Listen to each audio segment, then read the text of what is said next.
speaking of momentum, that took a little bit of a hit earlier today. Greene announced that he's going to hit the IL, Nick. Now you got to find yourself in a position where Nick Krall said that he was going to miss one start, was the plan. Elbow soreness is the result or the reasoning behind it.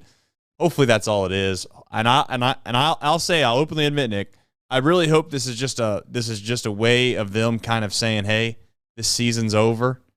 Let's be careful, because there's no real reason to take a guy that's been pitching unbelievably well and is going to be a huge part of what this team needs to be in the future. Let's not continue to run him out there start after start after start after start. You put him on the IL, you give yourself a chance to replace him and obviously add somebody to the bullpen and or the starting rotation. And I'm hopeful that's all this is. Yeah, I'm hopeful as well. He was on the IL earlier this year, right? And it was only a short term. I was trying to pull it up here, but yeah, he was on the IL. Now I guess this is his first time on the IL officially this year. But yeah, I mean, you hope it's just a precautionary thing. But anytime that you hear the words MRI, it's going to make you a little nervous. It probably should make you a little nervous. So, yeah, I don't know. I mean, my best guess would be Julian Aguilar probably gets called up. He last pitched on the 13th, so he would be able to start. They moved Lyon Richardson to the bullpen already. Now he's throwing like a multiple innings, but just given how many games the Reds have coming up, they don't have a lot of off days really until you get into like the second week of September. I would think they're probably going to want to bring up a traditional starter and not like bring up Lyon and, like try to do a Lyon Junis bullpen game every fifth day, especially with like Lodolo struggling right now. And, I just, in Abbott maybe, going to have some starts where he probably is not going to go very deep, just kind of given where he's at. My guess is they probably call up Aguilar, who's been solid this year. He's kind of a guy that kind of has been some smoke and mirrors a little bit if you look at some of his peripheral stats. So, but he throws strikes, and that's that's obviously something you want. And he's a guy that at some point needs to get a chance in the big leagues to see what he's got. So I don't think it's the perfect time to call him up, but I don't think it would be the worst time to call him up either. Well, I mean, if there's never this is about as close to perfect of a time to call him up, in my opinion, as you can get if you want to see what a guy can do at the big league level and not have a whole lot of repercussions for it. And I'm not trying to be the guy that sit here and says that it's 100% dead, but let's look ourselves in the mirror here and be honest with ourselves of what we have in front of us. This team it just doesn't have enough good players, and it's as simple as that. We could, and I'm not going to apologize for getting excited when this team sweeps the Cardinals and they're looking at a series where if they win the series, they're back to 500 and they're within a handful of games of a wild card spot. We all knew in our heart of hearts that it was going to be a tall task, but it's also not surprising that we find ourselves here on a night like tonight at some point this season, and it's really just not a shock. This is not rocket science. We can all figure out why it is the Reds are in the spot they're in, and it doesn't take long to look at this lineup, in my opinion, and see why. All right, jumping into a couple more things that I thought were. I'll just say it like this. I don't know what the hell's going on. There's mixed messages that I'm receiving, and you know what? For somebody that sat here and said that I think David Bell's job is not, it's not as a hot topic as many make it out to be, in my opinion. Do I think the manager matters? Yes, I do.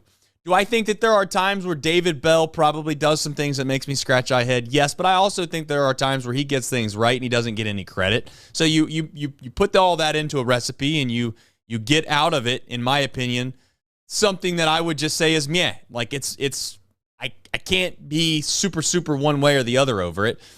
So I want to say that on the front end because I usually do not criticize David Bell and be like, fire David Bell, do this and there. And let me also say very clearly, last season they overachieved, and you have to give David Bell credit if you're going to also blame him for this season and them, quote unquote, underachieving. But we also have to at least admit that there are injuries, and I think that's probably a bigger reason as to why this team underachieved the way they did versus it just being David Bell doesn't know how to manage. But I, for the life of me, cannot figure out how the night before you decide that you're going to basically punt or you're going to just try to forego on an opportunity to a certain extent of not putting your best foot forward by letting Fernando Cruz try to go get 6 outs in a 3-1 baseball game when 4, 5, and 6 coming up in the 9th with, again, a guy that's in the bullpen for the Royals who's not Mariano Rivera, okay? He's not the world's best closer. Couple that into the very next night, it's 13-0. It's 13-0. And you have the infield in? You have the audacity to bring the infield in when it's 13-0, when the night before you punted on a game when you were down by 2 runs. And then, if you want to convince me or tell me that you think for a single second you still have a chance when you're down 13-0, oh, by the way, it's 0.00% chance. And by 0.00, I mean 0.00. Maybe there's 1 at some decimal point. I don't know when it is. But then the very next half inning, you let Benson go lefty on lefty. And then Candelario hits a home run.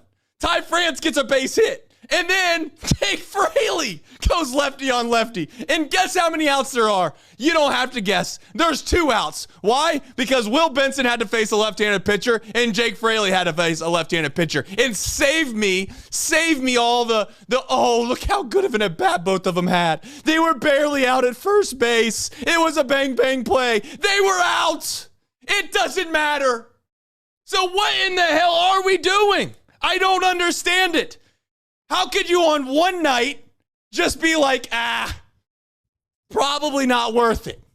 And the very next day, you're going to just bring the infield in, down 13-0. Do you know how stupid you are? I mean, honest to God, if I was playing a Little League game and I seen across the field, I looked across the field and I seen the other team was playing their infield in, down 13-0, I'd look over there. And I'd be like, is there anybody over there managing this team, or is it a bunch of 10-year-olds trying to figure it out themselves? But no, it's the Cincinnati Reds. I can't do it. I don't know. I'm not saying he should be fired. I don't know what they need to do. But I can't figure out what the mixed messages are.